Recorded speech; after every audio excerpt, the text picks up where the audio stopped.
В таком состоянии сейчас комплекс Азизлер в Бахчисарае, место, где расположено старинное кладбище, мавзолей, дюрбе, минбер 16-17 веков, превратилось в свалку мусора. Крымско-татарские блогеры решили провести здесь субботник. Убежден, что мы должны следить за чистотой, за порядком. Наша религия тоже об этом говорит, да, чистота – это половина веры. И если мы будем подавать пример, то я считаю, таким образом мы будем улучшать экологическую ситуацию.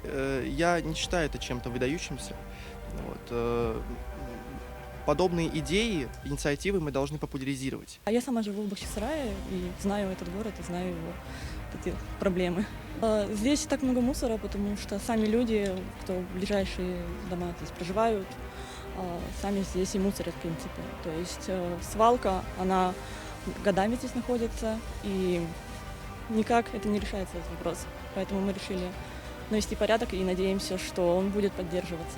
К акции присоединились всего несколько человек, но инициативу молодежи поддержали в администрации города.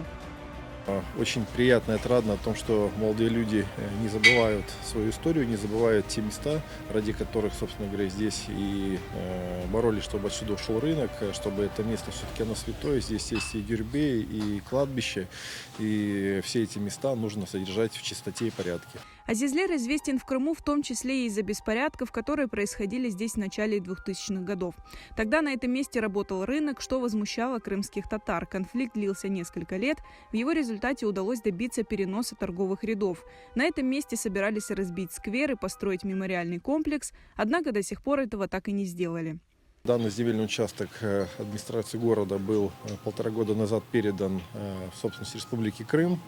К сожалению, данного ухода эта территория пока не получила. Есть определенные проекты, которые должны здесь сделать некий мемориальный комплекс.